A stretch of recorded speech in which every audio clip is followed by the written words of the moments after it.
Hey guys, welcome back to the Toei HD channel. It's been quite some time since I've uploaded a video. I've been pretty busy, but I've been meaning to do this one for a long time actually. So it's probably a new playlist I'm going to sort of create maybe. I'll see how I go. But this particular video is the top 10 things you didn't know about the towing industry or the tow trucks or tow truck drivers. Here we go, number 10. The cost of getting your car towed is pretty damn expensive. I'm certainly not going to argue with that.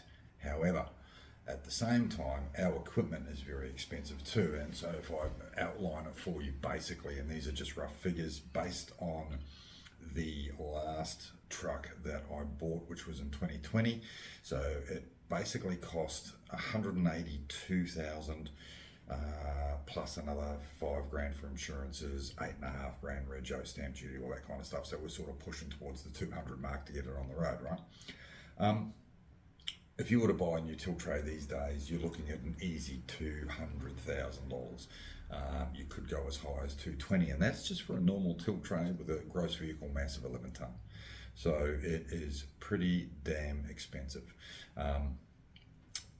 That's why the cost of our towing services are expensive, you know. And keeping in mind too, what I've just described is before we've put a driver in it, before we've put any diesel in it, you know, that's just what it costs us to get on the road.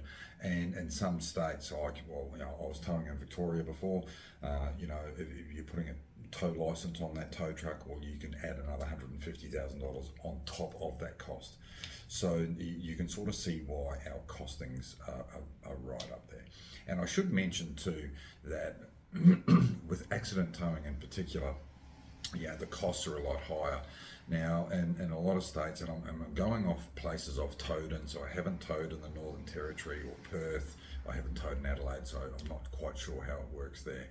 But in New South Wales and Victoria and Queensland, it's all regulated by the relevant authority. So, and we still come under the rules of the NHVR as well, because, you know, our vehicles are over 4.5 tonne GVM.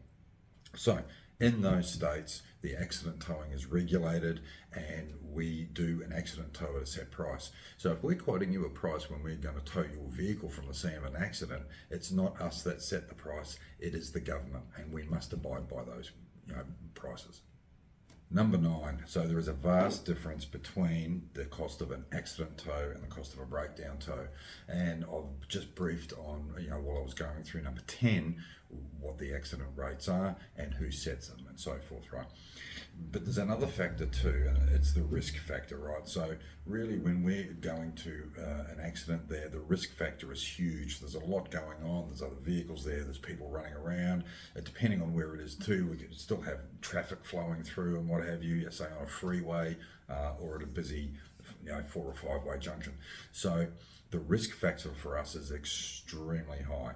And of course, because they're extremely high, our insurances are extremely high too. So, and when I say insurance, I'm excessively, well, talking about the excess. So, you know, the excess will be high if something happens to our truck, but it will go through the roof if something happens to us while we're on the job.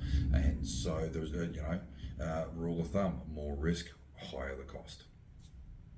Number 8, you know, if you have a crash, and in particular after hours, you should really, if you know a towing company or you've dealt with a towing company before, you should really ring them first before you ring your insurance company. And again, especially after hours, a lot of insurance companies, not all, but a lot of insurance companies will refer back to a call center after hours. And look, I've gone to some crashes late at night where these poor people have been waiting 3, 4, actually the longest one I've had was 4.5 hours. He'd been waiting to get through to get a truck out to him. So look, we can offer you everything you need that the insurance company can. You don't need a claim number straight away. As long as you're got full comprehensive insurance, we will get a claim number down the track there. The other thing you can do is if you deal with a panel shop as well, or you have your own repairer, they will have somebody that they will use. So you can, and they will have an after hours number as well. So you can actually ring them and they will get their contractor to come out and get you. So like anything, it's always better being looked after by somebody you know. So yeah, that's just a little tip there for whoever wants to use it. So number 7, okay, a little bit morbid here, but when there's been a fatality, we will actually have more to do with the family than any other emergency service, with the exception of the police service. And the reasons for that is they will normally come in, fix up the car, or if they're not insured, they'll fix up a bill, or they'll give us a claim number or something like that. They'll want to come and get their personals.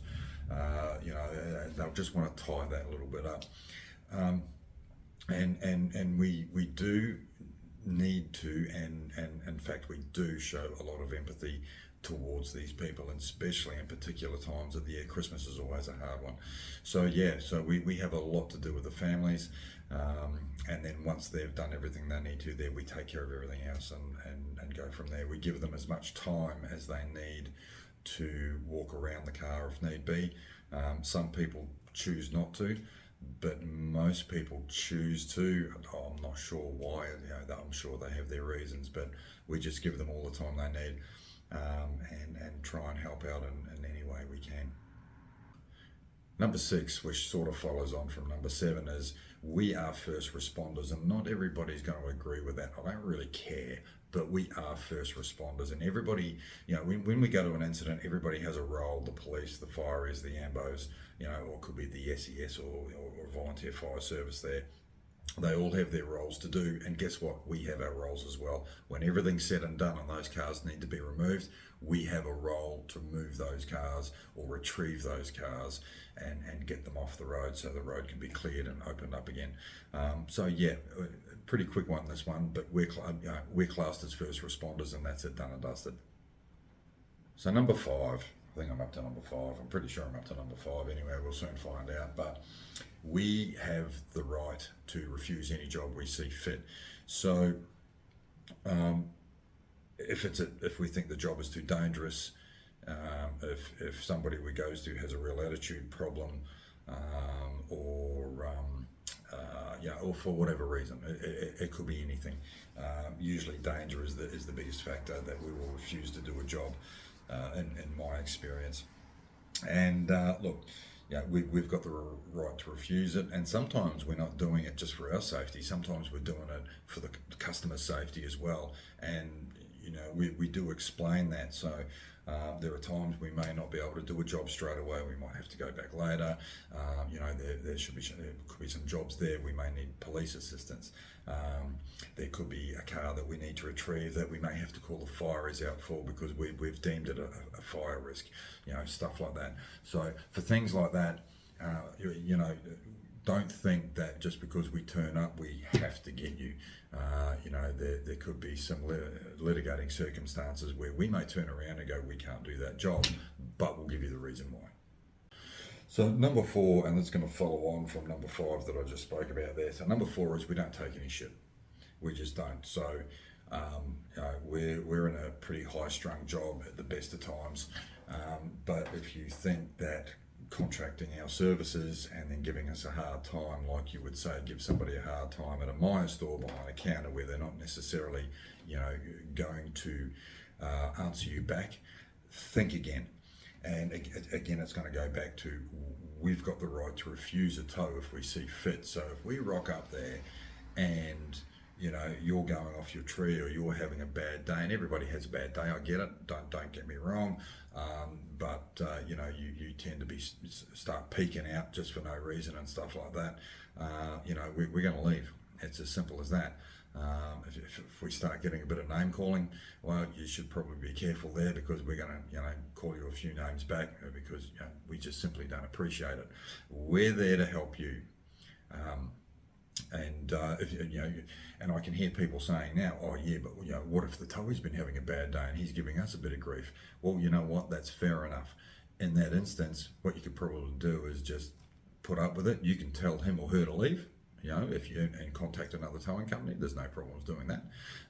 But if you must, take down the number on the side of the truck there and get the job done. Put up with it, and then ring the company themselves and ask for the manager and put in a formal complaint.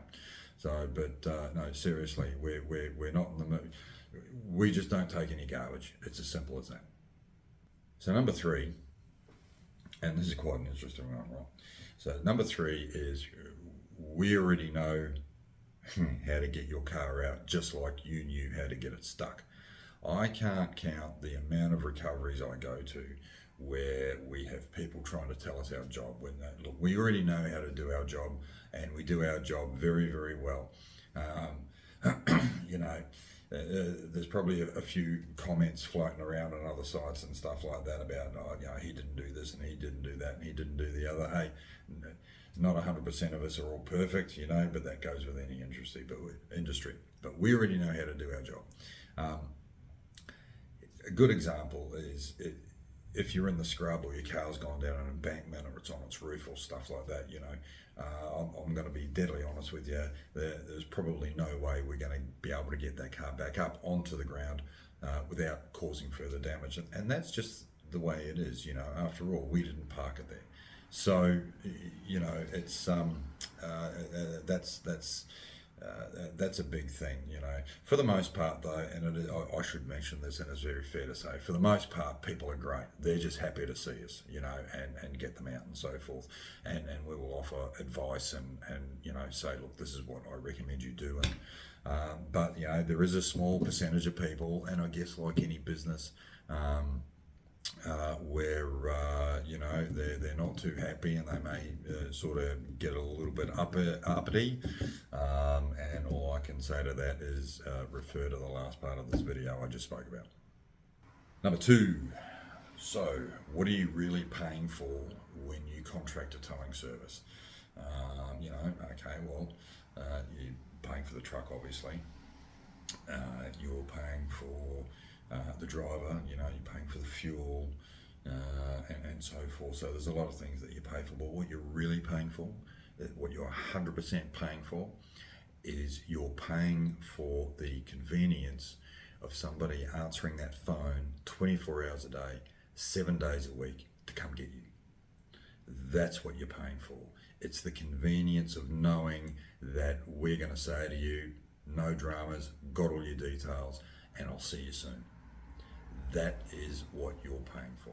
So it's when you do get towed after hours and so forth, and you do get the bill from the truck driver who's unloaded your car and so forth. Look, at the end of the day, he's and in particular on a weekend, he's got up, left his family, or left whatever it is he's doing to come to you in the first instance and look after you. So, and that's basically all that matters in the world, right? Because we've got a call, and if it's an urgent call, let's say define an urgent call. I guess an urgent call would be if you're on a freeway and you're broken down. So we would class that as a tow to safety, and we would also class that as a priority job. So, and irrespective of what time of the day or night it is.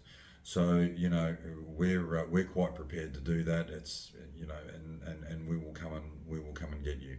So again, it boils down to price, and a lot of people will balk at the price that we charge to come and get you, and it varies from different towing companies. But at the end of the day, we're there for you at the whim of a phone call. Is basically what it boils down to. Right, number 1, and this is short and sweet. We love what we do. We wouldn't be doing it if we didn't.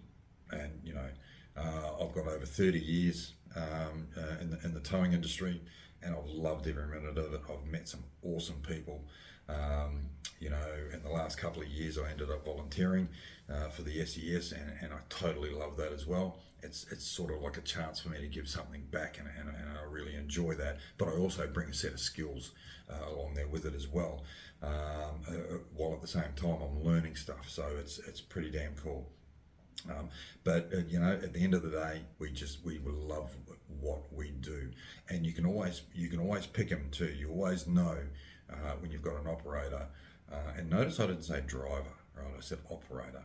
So, and there is a difference between the two, and I might, delve into that a little bit sort of further down the track. But for the moment, you'll be able to tell an operator who absolutely loves what he does. It'll be the way he keeps his truck. It'll be the way he approaches you. It'll be the way he talks to you. It'll be the way that he will say to you, no problem, no matter what it is. Yep, we've got your car. You want us to run you home at the time? No problem at all. We'll drop you off home. No dramas. So we really love what we do. And it is a very high demanding industry.